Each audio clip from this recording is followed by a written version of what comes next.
Doctor Fire. Piratas, corsarios, bucaneros, hombres de mar, los más temidos, los más peligrosos, los más icónicos y con increíbles historias. Hoy un especial de grandes piratas. Doc, usted tiene la palabra. Primero hay que hacer una diferencia entre qué es un pirata, un corsario, también un bucanero y, por cierto, un filibustero. El pirata, en palabras bastante sencillas, es un bandolero del mar, pero privado, digámoslo así, autónomo e independiente. El tipo se rasca con sus propias uñas. Oportunista también y bastante maldadoso, obviamente. El corsario, en cambio, es un pirata, pero con la ayuda y el patrocinio de algún gobierno o reino. Pero es un pirata, en ese sentido. El bucanero, en cambio, es en realidad un mercader de carnes, de pieles, de esclavos, que cuando encuentra la oportunidad actúa como pirata, pero es en este sentido un comerciante. Y los filibusteros también son piratas, pero en este sentido son piratas que no se alejan de la costa y que suelen, digamos, atacar las ciudades que están cercanas a la costa, sobre todo de las Antillas, de los mares del Caribe. Por lo tanto, esa diferencia es importante. Son distintos tipos de piratas. El corsario tiene el apoyo del gobierno, digamos, correspondiente o de los reinos, y así es como se arma una historia fascinante y, como tú decías, novelesca también. Como sea, todos estos personajes legendarios se dedican al saqueo marítimo y hoy día vamos a conocer a todos, desde los más temidos hasta los más, yo diría, caricaturescos. Por supuesto que sí. Y ojo, que piratería ha existido desde que hay barcos en la historia. Pero hay una pregunta para partir del millón, Ignacio. A ver. ¿Cuál fue o quién fue el primer pirata de la historia, Ignacio? Qué buena pregunta, Doc. Entonces, obviamente, al hablar de piratería y hablar de esto, uno hace una visión personal y es subjetiva, pero se cuenta la leyenda de los piratas, que el primero de todos, el primer ratero de los mares, se llamó Polícrates de Samos. Polícrates de Samos. Polícrates de Samos, de la isla Samos, que es una isla en el mar Egeo, en el mar de los griegos, y que en torno del 540 a.C., este Polícrates de Samos, junto con sus hermanos, se tomaron por un golpe de estado la isla de Samos y la comenzaron a gobernar. Claro que la comenzó a gobernar Polícrates porque a un hermano lo mató y al otro hermano lo mandó al exilio. Entonces Polícrates asume el poder en esta isla en el siglo VI a.C. y que se le recuerda como el primer pirata. ¿Por qué? Porque en aquel tiempo eran tiempos de toda la expansión del imperio persa. Y el imperio persa había puesto sus ojos evidentemente en Egipto.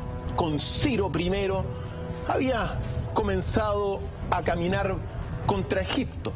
Pero el faraón, que se llamaba Amasis, claro, él dijo: estos persas no van a poder pasar el desierto del Sinaí sin el apoyo de los mares. En consecuencia, ¿qué es lo que hizo?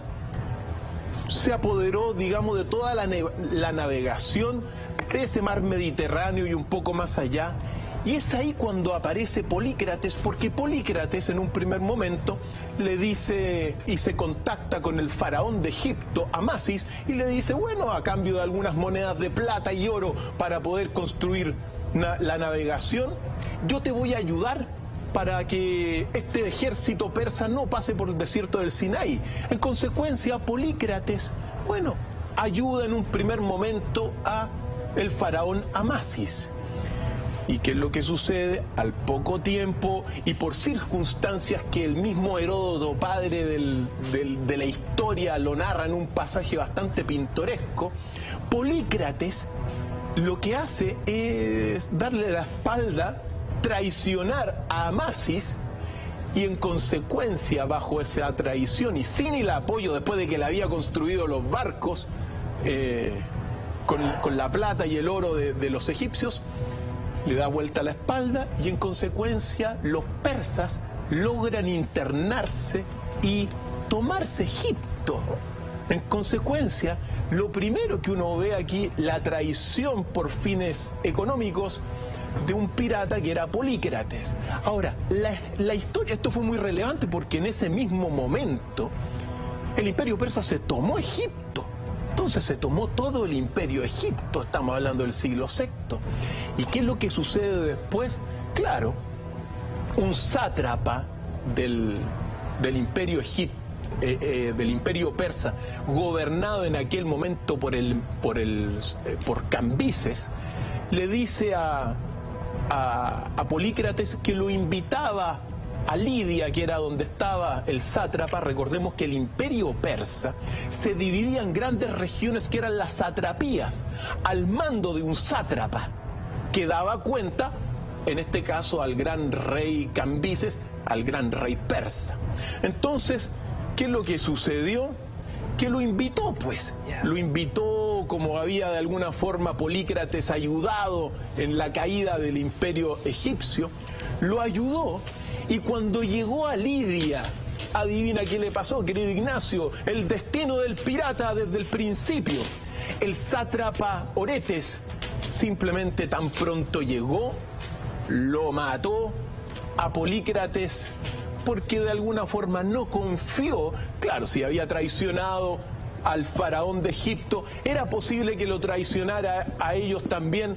En consecuencia, el destino del primer pirata fue la muerte. Es apenas una pincelada de lo que fue, en este caso, Polícrates, pero es bueno introducir estos temas y que los amigos en casa los conozcan para después poder hacer capítulos completos de la figura de todos estos grandes piratas de la historia. Doc, yo me pregunto, ¿quién fue el pirata más temido de toda la historia?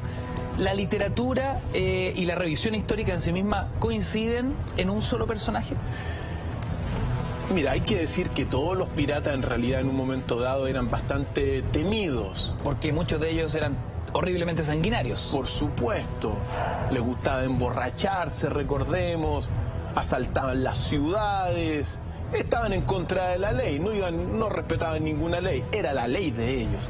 Pero mira, en general hay un consenso en que el pirata más temido se llamó Barba Negra y que su nombre original era Edward Teach, un inglés que vivió entre 1680 y 1718.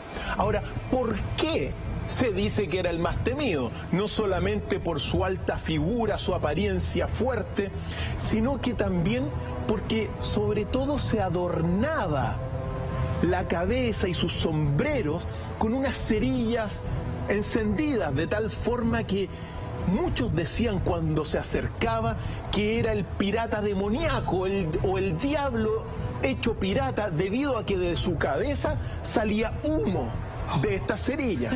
Súmale a eso no solamente un par de buenas pistolas, sino que sables, cuchillos y todo tipo de armamento escondido en su ropaje.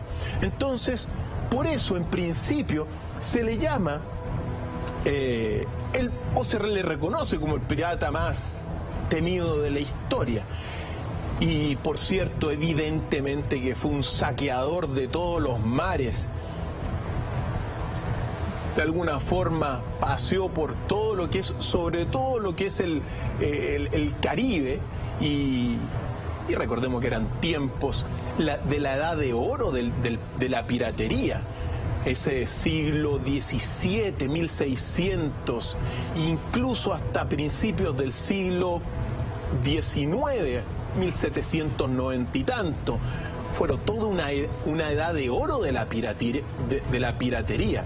Y en este sentido, es bueno señalar que este pirata no solamente asoló también el Caribe, sino que también todo lo que es Carolina del Norte, Carolina del Sur, Virginia, las costas americanas, devastó Charleston.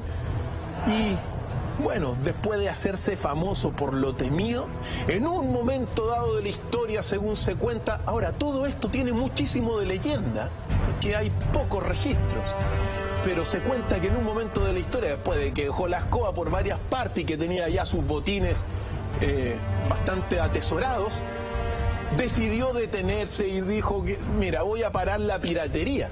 Y en consecuencia... Paréntesis ese, otro tema, Doc, ¿dónde están guardados hasta el día de hoy bien fondeados grandes tesoros de piratas? Eso es tema de otro capítulo, Ignacio, porque ¿dónde los dejaron?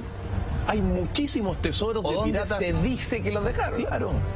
Ahí, bueno, eso es tema de otro, porque me estaba acordando de ahí de la herradura aquí en Coquimbo, donde hasta el día de hoy se dice que dejaron escondido un botín. Un botín. Yo me acuerdo cuando chico estaba allá y trataba de buscarlo en las rocas, no lo encontré evidentemente. Pero bueno, la historia de los tesoros para otro capítulo. ¿Por qué? Porque Barba Negra decidió en un momento dado apartarse de la piratería. Y en consecuencia, fue invitado, o se hacía invitar, a las fiestas de los gobernadores de Carolina del Sur, de Carolina del Norte. Y en las fiestas de estos gobernadores, él hacía gala de su mala educación, de todo lo que significa ser un pirata, perseguía a las mujeres, las trataba mal, etcétera. En consecuencia comenzó a ser un poquito mal visto y no le empezó a caer muy bien todo lo que fue, su manera de actuar en sociedad de Barba Negra. Ahora, Barba Negra, claro, llegado el momento dado, el gobernador de Virginia, que se llamaba Alexander Spotswood, decidió no, a este hay que pararlo. Hasta ese minuto, Barba Negra había acumulado, me imagino, una cantidad impresionante de enemigos. Por supuesto que sí. Odiado, pero al mismo tiempo se dan esas cosas, que también participaba de las fiestas de los gobernadores. El tipo tenía un espacio en la socialité de la época. Decidió, de alguna forma, dejar la piratería. Pero bueno, ahí es donde el gobernador de Virginia decide, no, a Barba Negra hay que detenerlo, porque en realidad, claro, mientras participaba de estas fiestas, ocasionalmente también salía a piratear y asaltar los mismos barcos que eran, digamos, del Estado, de los gobiernos de la época. En consecuencia, se llegó al año de 1718. Y ese año, un capitán del barco Adventure, que se llamaba Maynard, así se llamaba, se fue en persecución de Barba Negra. Y uno de los capítulos más interesantes de toda la vida de Barba Negra fue precisamente la persecución final de Barba Negra, porque parten los barcos detrás de Barba Negra y Barba Negra escondiéndose por toda la costa americana, incluso en un momento dado encalló, pero al mismo tiempo de encallar, Maynard en su barco también encalló, entonces quedaron los dos ahí mirándose. Barba Negra les mandaba improperios, el otro le respondía, hasta que subió la marea y siguió la persecución. Es muy interesante eso. Y en un momento dado encallaron juntos. Y es ahí donde Barba Negra con algunos piratas más deciden ir, al barco de Maynard. Al abordaje. Al abordaje de quienes lo estaban persiguiendo. Por supuesto que sí. Y es ahí donde se enfrentó directamente con el capitán Maynard. Y según se cuenta, Barba Negra le mandó un sablazo que le pegó en la mano, pero que no le rompió la mano, pero perdió la espada Maynard. Y tan pronto pierde la espada, saca la pistola.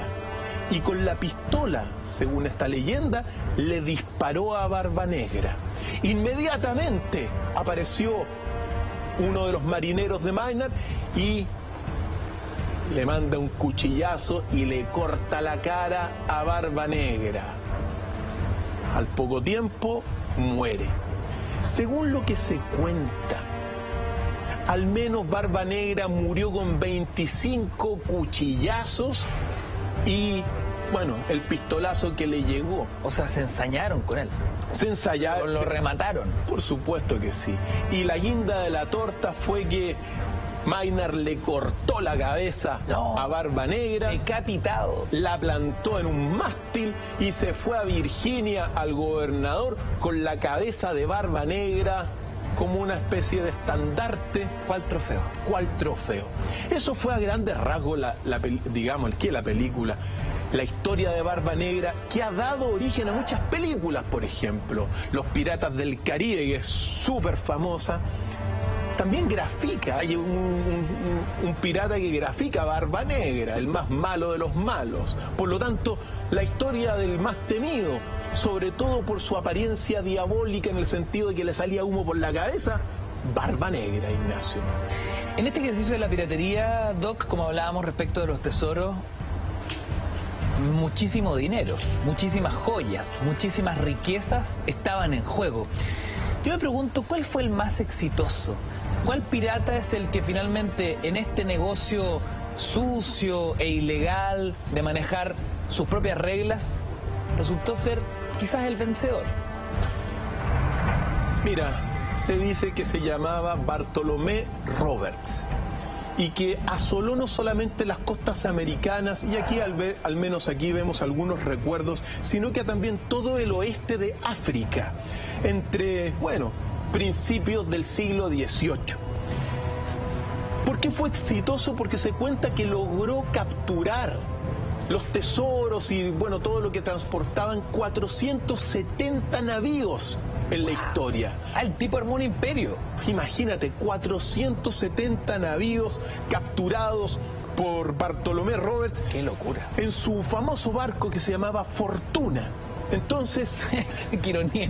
Vaya fortuna, porque en realidad era un sujeto de un estilo de vida que en un principio fue bastante honesto. Incluso participó de la Marina Británica y después parece que se dio cuenta que el delito también le traía buenos créditos, Ignacio. En pocos años, según se cuenta, logró capturar a 470 y fue muy exitoso en este sentido de robar tesoros y hacer otras maldades. Pero su destino fue el destino del pirata. En un momento dado, un barco lo rodeó, lo capturó y murió de un balazo, según se cuenta, sentado en un cañón. Sentado en un cañón. Sentado en un cañón. Negocio peligroso la piratería. Por supuesto que sí. Y todas estas historias que estamos contando tienen ese ingrediente de la leyenda. Son exaltadas porque hay poca historia, pocos registros. Pero algo se sabe. Así que parece que este Bartolomé, después de ser muy exitoso, sentado en un cañón, recibió un disparo y hasta ahí nomás llegó su vida. Y hasta ahí nomás llegó su éxito. Y al mismo tiempo, habría dejado muchos tesoros escondidos en lugares desconocidos. Qué increíble. Entonces, claro, bueno, siempre esa idea del mapa del tesoro, porque quizá uno de los grandes inspiradores, bueno, siempre está el tema del mapa del tesoro. Y Bartolomé, al parecer, según narran las novelas, también los relatos novelados, habría dejado varios mapas de tesoros, no, para poder saber dónde estaban. Claro que es parte de la historia. Está bueno eso, claro. Para ser un buen pirata hay que también ser un buen cartógrafo. Por supuesto que sí. Doc, hace algunos capítulos estuvimos hablando cosas bien interesantes respecto del poderío del Imperio Español. Todo imperio tiene también sus detractores, sus enemigos. Yo quiero saber quién fue el llamado la pesadilla del Imperio Español. La pesadilla del Imperio Español nos remonta primero a todo lo que fue el gran sultán Solimán el Magnífico. Recordemos que Solimán el Magnífico en el siglo XVI, mientras él gobernó, fue el gran emperador de Europa. Y bueno, aparece en escena dentro de todo este escenario de todo lo que era Estambul, Constantinopla, el Imperio Turco, etcétera, etcétera, aparece en escena precisamente Yereidín Barbarroja. Así como está Barba Negra, está Barbarroja. Y Barbarroja, ¿por qué? Porque tenía la barba color cobrizo. Y él era precisamente un marino turco. Partió siendo en este sentido una especie de bucanero. Bucanero en el sentido de que no comerciaba, sino que, ojo, esta cosa de llamarlo pirata también es una visión occidental españolista, porque como vamos a ver, terminó siendo almirante de Solimán el Magnífico. Pero claro, que lo que sucedió con Barbarroja, que por ahí, por principios del siglo XVI y más allá, lo primero que comenzó a hacer fue trasladar a muchos musulmanes turcos que estaban en tierras españolas hacia las regiones del Imperio Turco. Por lo tanto, por eso de alguna forma es una especie de bucanero, en el sentido de que empezó a trasladarlos. ¿Para qué? Porque había muchos musulmanes que no estaban a favor de todo el Imperio Romano y se querían ir a todo este naciente Imperio Turco, que fue en su momento dado el gran imperio de la época, sobre todo bajo el mando de Solimán. Entonces así comenzó, trasladando musulmanes de España hacia todas las costas africanas y a través de las costas africanas hacia todo lo que es la actual Turquía. Y claro, tan pronto comienza a hacer eso, comienza a acumular muchas naves, en el sentido que no iba solo, iban muchas naves acompañándolo, y comenzó a ser realmente, mira, un devastador de todos los reductos españoles del momento, digamos, situados en la costa. No solamente atacó Provenza, Tolón, las Islas Baleares, las islas del Nuevo, bueno, muchos navíos, capturó muchísimos navíos que venían del Nuevo Mundo, de las Américas, y que se dirigían a Cáliz, también los capturaban en sus naves. Que venían tapados en riquezas americanas. Por supuesto. Atacó Mesina, Andalucía, Campania, Marsella, las Islas Baleares. Es decir, una pesadilla. Una verdadera pesadilla. Y de hecho, en realidad, Barbarroja, claro, era un pirata para los españoles, pero para todo lo que es el Imperio Turco, el Imperio de Solimán, se transformaría en el equivalente marino de todo lo que fue Solimán digamos, en tierra. Es decir, la consolidación marítima del Imperio Turco se debió a Barbarroja. Y también atacó, es bueno nombrarlo porque devastó Cerdeña, Bonifacio, Montecristo, Elba, Lampedusa, capturó 18 galeras en Mesina, y en un momento dado, después de toda esta fama que había adquirido, en 1533, año clave, fue llamado por el sultán Solimán el Magnífico a precisamente, bueno, la capital de Estambul. Y cuando llegó, fue condecorado por Solimán y elevado al rango de almirante de todo lo que fue el Imperio Turco de la época, Ignacio. Entonces, estamos hablando, claro, en el fondo, dos caras en el mismo personaje. Dos caras en el héroe mismo y villano personaje. a la vez. Villano para uno y almirante reconocidísimo. De hecho, Barbarroja se retiró de sus acciones en Estambul en 1545, y después de morir, bueno, después de que incluso dictó sus memorias, que están en todo lo que es la Universidad de Estambul, ahí están las memorias de Barbarroja.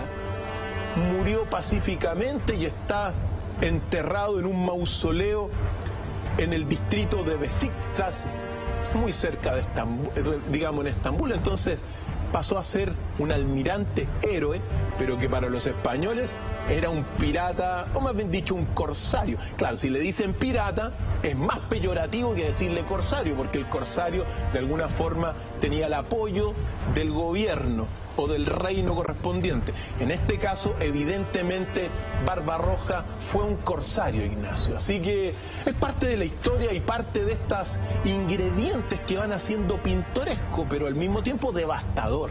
Por donde pasaba el corsario, y no pasaba una nave, pasaban a veces decenas de naves. Bueno, los españoles lo padecieron, Ignacio, lo padecieron. Hemos hablado de que el trabajo de piratas es un trabajo peligroso. Ya hemos conocido algunas historias de célebres personajes que murieron de la forma más brutal, ¿no? Pero ¿hubo alguno que nunca fue atrapado? ¿Hubo alguno de estos bandidos que siempre logró escapar? Mira, como pirata, hay uno, porque claro, una cosa es el corsario en este caso Barbarroja, como decíamos, murió en gloria en ese sentido y en gloria reconocida. Pero hay un pirata que se llama Henry Every, inglés de 1653 a 1696, que en realidad fue un bucanero, es decir, un comerciante de esclavos, comerciante también de carne, comerciaba también todo lo que son las especies, cueros de vacas, todo lo que encontraba lo comerciaba Henry Every. Y, por cierto, centró toda su actividad en el África occidental a través de este comercio, sobre todo de esclavos. Se dice que en su momento dado fue el pirata, y algunos lo califican directamente de delincuente, más rico de los mares. Y, en estricto rigor, debido a que el bucanero era comerciante, pirata comerciante, nunca fue encontrado. Nunca se supo qué pasó con Henry Every. Lograba comisiones extraordinariamente importantes, pero nunca se supo del destino, por lo tanto muchos dicen que terminó en Mujeres gloria. propiamente tal dedicadas a la piratería. Se cuenta de dos mujeres que en torno también de esos mediados del siglo XVIII, 1760, 70, 80, apareció una mujer que se llamaba Anne Boone. Y Anne Boone, primero que nada, fue hija, Anne Boone, de un padre con un cierto estatus social. Pero ella, de alguna forma... ¿Se rebeló? No, se enamoró de toda la poesía del pirata rebelde. Se compró el cuento. Se compró el cuento de alguna forma, entonces veían los piratas más este ideal de hombre que era libre, que no respetaba nada, que le gustaba vivir, porque todos los piratas eran bien vividores. Eran como los rockeros de la época, los piratas. Algo así, ¿no? Más o menos, sí, podría decirse perfectamente que eran una especie de hombres mucho más libres. Claro, todos obviamente con sus armas y con varios hombres muertos a su espalda. Pero bueno, así es la historia también. Ahora, ¿qué es lo que sucede? Ella enamorada de todo este escenario, de los piratas, de la poesía de los piratas, de la libertad de los piratas en un mundo bastante restrictivo, porque también las ciudades todas muy conspicuas, muy también en este sentido reservadas. Bueno, quiere decir las mujeres totalmente relegadas a un segundo plano. Entonces, Anne Boone se casó con un marinero de poca monta que se llamaba James Bonney. Y claro, James Bonney se casó con ella pensando que iba a poder heredar todo lo que era la fortuna, y se instalaron en Bahamas, en Nassau, en toda la región, la zona de las Bahamas. Pero claro, el padre de Anne Boone, ¿qué es lo que hizo? Al ver que se había casado con un marinero de poca monta que quería los réditos, la herencia, de alguna forma la desheredó. Pero en Bahamas, en la isla de Nassau y en toda esa región, ella conoció a un famoso pirata que se llama Jack Ruckman, o Calico Jack también, y se enamoró de él. E inmediatamente comenzaron un idilio amoroso, pero a espaldas del marido. Y esto que llegó a oídos del marido, este marinero lo denunció al gobernador de la región. Entonces determinaron que tan pronto pillaran a Anne Boone, la castigarían públicamente azotándola. En ese minuto, cuando saben de esta como advertencia y amenaza, con Calico Jack deciden robar un barco, y lo robaron y se lanzaron a los mares cual pareja de piratas. Y comenzaron a piratear por todas partes, aunque parece que no tuvieron muchos éxitos en algún momento dado. Sí lograron algunos, cazar y capturar algunos barcos de pesqueros por un lado, pero también capturaron, según se cuenta, un barco que, según todo esto, venía de Alemania.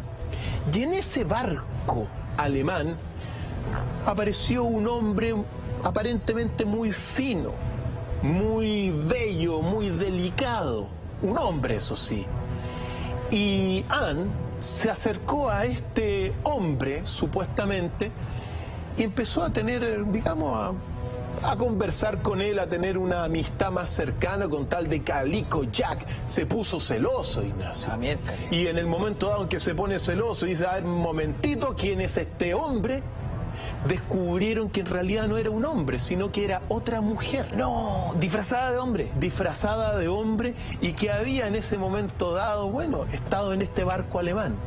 De tal modo que se formó ahí, de alguna forma, un trío entre Calico Jack, Anne y también Mary Red, que se llamaba esta mujer.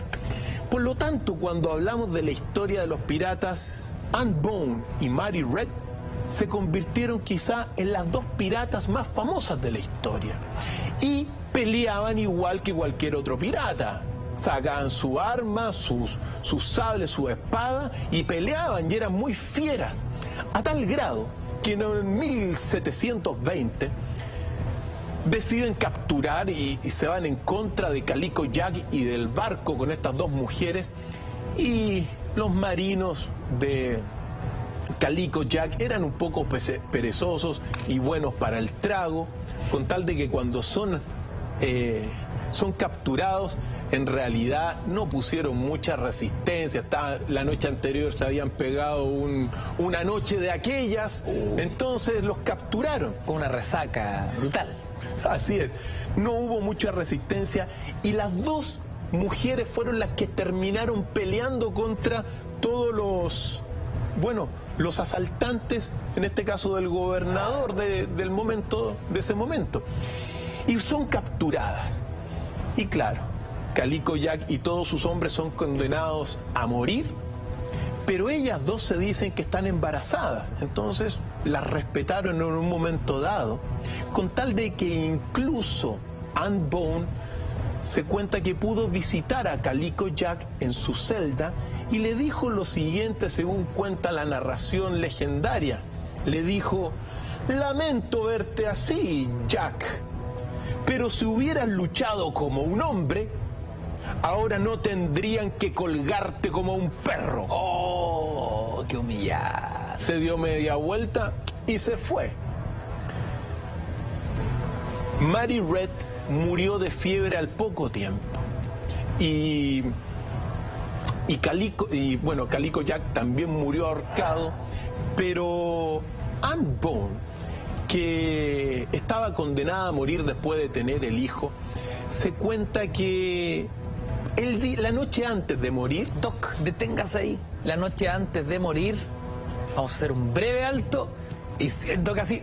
¡demonios! Gran historia de piratas hoy en Mentiras Verdaderas. Vamos y volvemos, no te despegues de la sintonía.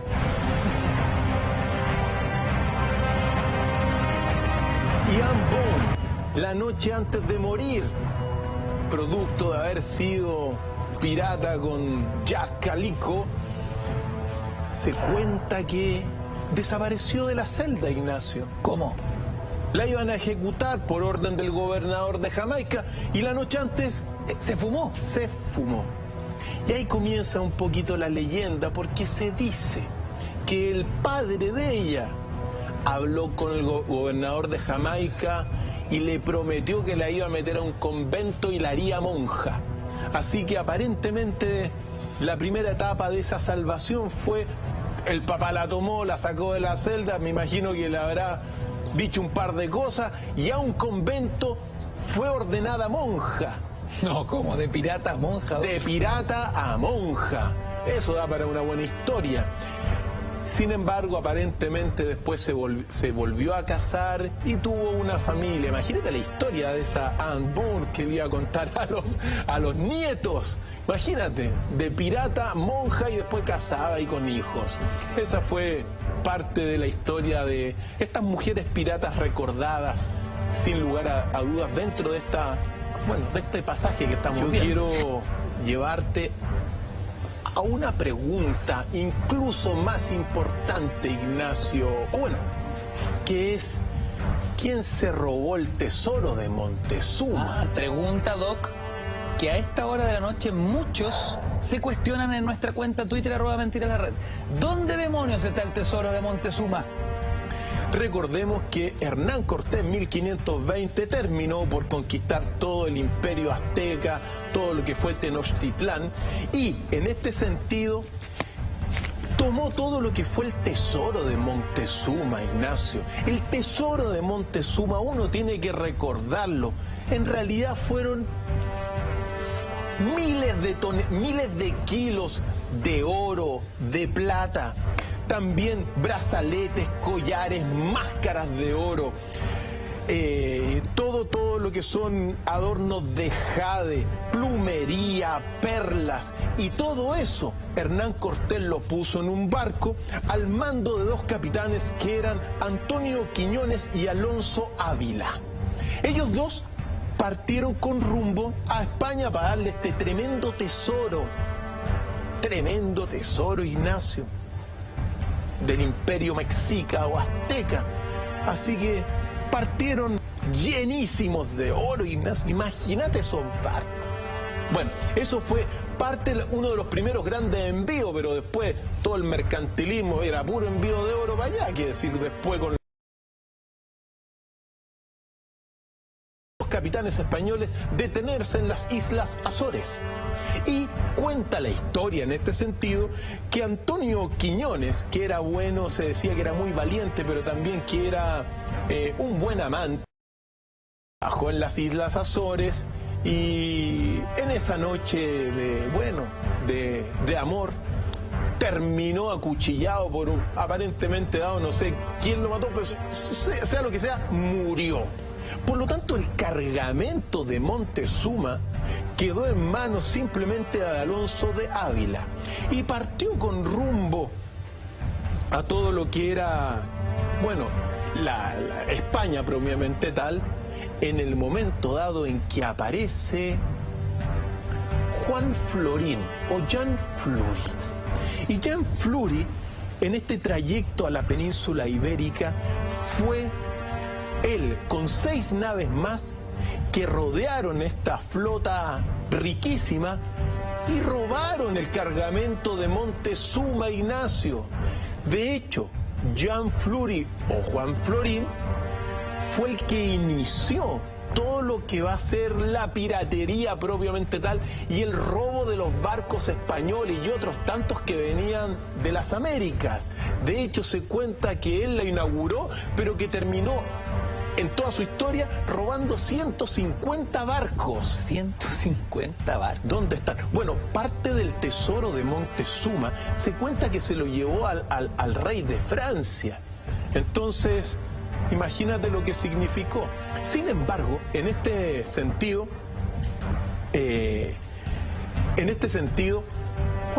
Juan Florino, Jean Fleury, después terminó siendo, digamos, capturado por los españoles. Y el rey Carlos I, cuando se enteró, dijo que fueran colgados. Por lo tanto, Juan Florino, Jean Fleury, el ladrón del tesoro de Montezuma, terminó colgado por el rey Carlos I. Ese fue el destino. Pero de ahí, él fue el que inauguró toda la piratería en este primer mercantilismo que empezaron de las Américas hacia acá. Así que es parte de la historia. ¿Dónde está ese tesoro? Así comienza la historia. Eso es parte de la historia. Qué enigma, Doc. Oiga, cuando partíamos el capítulo de hoy, yo me preguntaba esta fascinación que han generado los piratas en la opinión pública en general, ¿no? En el imaginario colectivo, pero sobre todo en las novelas, en la literatura universal y en el cine. Yo me pregunto, ¿cuál es el pirata más retratado por Hollywood?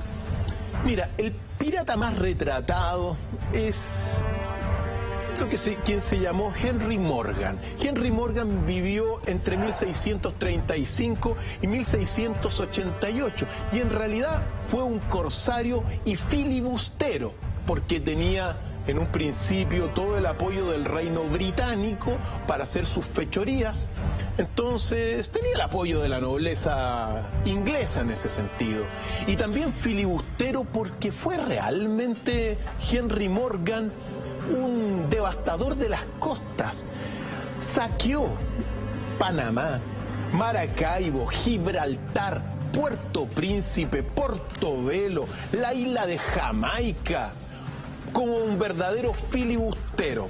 Emprendió campañas bélicas por todas las posesiones españolas en el Caribe.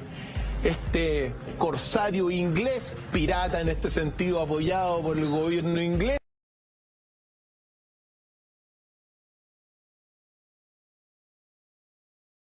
¿Qué decir Puerto Príncipe en Cuba? Ya vamos a llegar a Cuba. Henry Morgan en este sentido, debido a este apoyo, de alguna forma, bueno, tú sabes, Hollywood y todas estas cosas exaltan muchísimo también a los ingleses en su momento dado, sea lo que sea. A partir de esta figura que hizo de las suyas como filibustero y otras tantas cosas, y que terminó siendo nombrado caballero por el rey Carlos II de Inglaterra en 1674, es decir, caballero pues, ¿ah? Filibustero y corsario. Bueno, fue quizá la figura de pirata más retratada en toda la historia de Hollywood.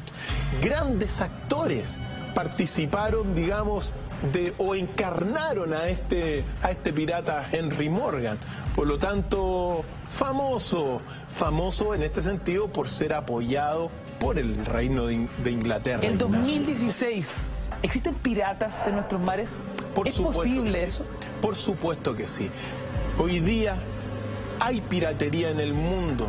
Uno tiene que recordar que esta acción, digamos, ilegal, y también, bueno, bastante reñida con todo lo que son, bueno, las normas marítimas del mundo entero, siguen vivas hasta el día de hoy. Evidentemente Somalia hoy día, algunas costas de África son tierra, más bien dicho, mar de piratas. Otros tanto uno los puede ver en Golfo Pérsico, y donde hay muchísimas, bueno, también rutas marítimas, siempre aparecen los piratas.